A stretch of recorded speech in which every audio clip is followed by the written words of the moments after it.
Chomsky को समझना। और सभी को गुड इवनिंग, नमस्कार, राम राम, सत श्री अकाल, अस्सलाम वालेकुम, what ever you feel connected with. Start करेंगे और समझने पे फोकस करेंगे। काफी चीजें आपको जानने को मिलेंगी और एटलीस्ट आपकी प्रैक्टिस होगी कि आपने सच में चॉम्स्की को कितना समझा है आज तक। अगर पहले समझा भी है तो 4-5 मिनट में चॉम्स्की समझेंगे या जितनी भी देर लगेगी।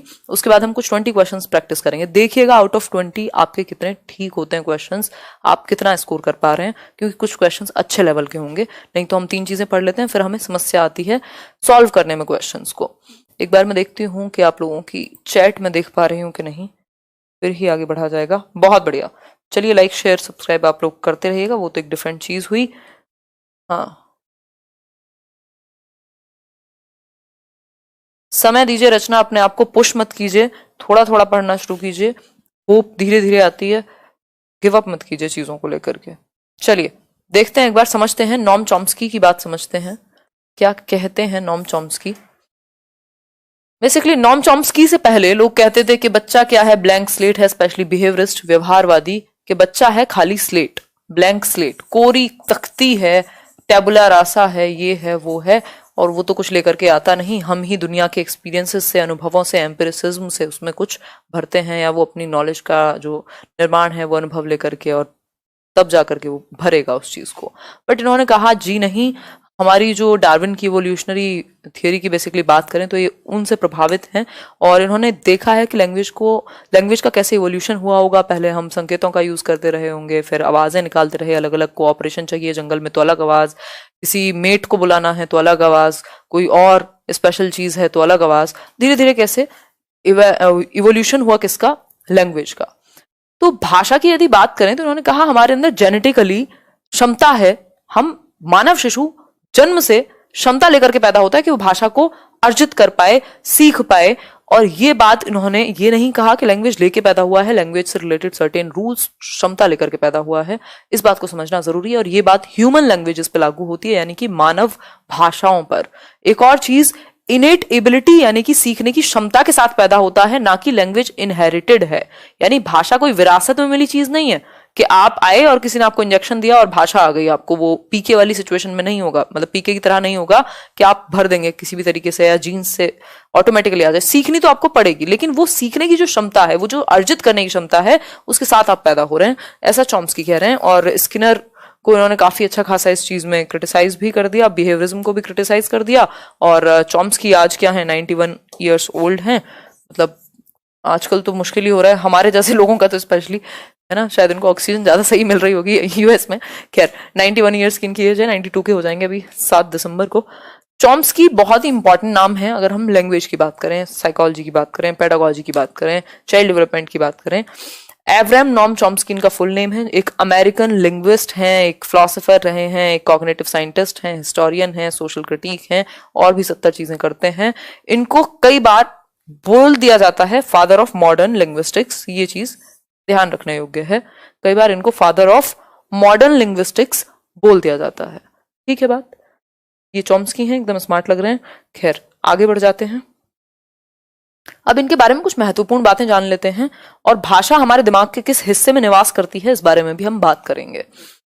Human child is born with the innate capacity to acquire language. यही हमने अभी पहला पॉइंट डिस्कस किया था कि मानव शिशु, अच्छा आज घड़ी गायब है, मानव शिशु क्या है, जन्म लेता है भाषा को एक्वायर करने की आंतरिक क्षमता के साथ। यानी कि इनेट एबिलिटी है मानव शिशु में कि वो भाषा को एक्वायर कर लेगा, यदि उसे माहौल मिल जाए तो वो क्या कर लेगा, एक्वायर कर लेगा। किसकी मदद से करेगा, तो इन्होंने कहा एक लैंग्वेज एक्विजिशन डिवाइस हमारे अंदर होता है ब्रेन में, जो कि हाइपोथेटिकल है। ऐसा नहीं है कि वो कहीं दिख जाएगा, ऑपरेशन करा के निकाल लोगे, ऐसा कुछ नहीं है। बट इन्होंने कहा कि हाँ है, अब कहां है ये किसी को नहीं पता, बट ब्रेन में है।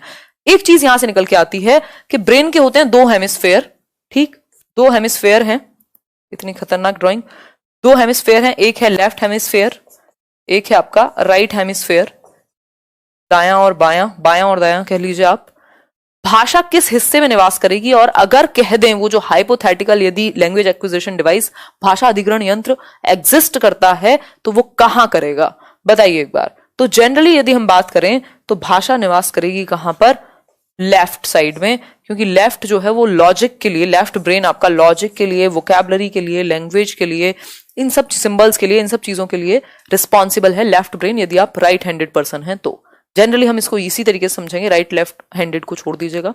तो लेफ्ट जो हेमिस्फेयर है आपके ब्रेन का, that is responsible for language. तो भाषा किस हिस्से में पाई जाएगी या लैंग्वेज एक्विजिशन डिवाइस किससे संबंधित होगा, तो लेफ्ट हेमिस्फेयर से ब्रेन के, यानी क्या कहेंगे, बाएं उत्तरार्ध, है ना। राइट ब्रेन से क्या अगर पूछ ले तो राइट ब्रेन से रिलेटेड होती है क्रिएटिविटी, यानी कि रचनात्मकता। कई जगह अगर आप बहुत ही अच्छे किंडरगार्टन या छोटे बच्चों के स्कूल्स देखेंगे तो बहुत जगह पे आपको मिल जाएगा, वो प्रोवाइड करते हैं स्पेशली बड़ा बड़ा लिख करके कि राइट ब्रेन क्लासेस दी जाती हैं, हिंदी में नहीं इंग्लिश में ऑब्वियसली, है ना। तो राइट ब्रेन क्लासेस मतलब क्रिएटिविटी को डेवलप करने के लिए स्पेसिफिक हमारे पास प्लान्स हैं, ठीक। तो राइट ब्रेन आपका क्रिएटिविटी के लिए है और left brain logic, language, symbol, इन सब के लिए। ठीक हो गई बात। तो हम कह सकते हैं यदि लैंग्वेज एक्विजिशन डिवाइस कहीं एग्जिस्ट करता होगा तो लेफ्ट में करता होगा, ऐसी हम एक हाइपोथेसिस लगा सकते हैं। वैसे अलग से कहीं नहीं दिखता। ये जो लैंग्वेज एक्विजिशन डिवाइस है यानी भाषा अधिग्रहण यंत्र है, जिसकी सहायता से हम मानव शिशु में, ये जो है भाषा अधिग्रहण यंत्र है हमारे ब्रेन में, जिसकी सहायता से हम क्या कर देते हैं, भाषा को अर्जित कर लेते हैं, एक्वायर कर लेते हैं अनकॉन्शियसली, सबकॉन्शियसली, ऑटोमेटिकली, अगर मैं कहूं नेचुरल तरीके से। लेकिन उम्र बीतने के साथ या समय के साथ ये वीक होता रहता है। तो 5 साल तक जो है ये बहुत ज्यादा क्या कहें स्ट्रेंथन्ड है या इफेक्टिव है। 5 साल के बाद इसकी इफेक्टिविटी, इसकी प्रभावशीलता कम हो जाएगी। इसीलिए एक क्वेश्चन पूछा जाता है कि यदि आप अडोलेसेंस के बाद यानी किशोरावस्था के बाद किसी को भाषा सिखाने की बात करते हैं तो उसको मुश्किल आएगी। क्यों? क्योंकि language acquisition device over the period of time या by the passing of time क्या हो जाएगा, वीक हो जाएगा, कमजोर पड़ जाएगा। तो आप देखते हैं छोटा बच्चा बहुत जल्दी से भाषा सीख लेगा, आप उसको कहीं ले जाइए 3 महीने 6 महीने किसी भी जगह पर, आप इंडिया से अगर यूएस शिफ्ट कर रहे हैं तो आपको समय लग सकता है वहां की भाषा को एक्वायर करने में, बच्चा जल्दी कर लेगा। दैट मीन्स हम बहुत तेजी से भाषा सीखते हैं या एक्वायर करते हैं यदि एज कम है तो, स्पेशली टिल 5 years तक। उसके बाद ये एलईडी वीक होना शुरू होगा एक तरीके से, या एज के साथ वीक होगा, ये भी हम कह सकते हैं। ठीक है बात,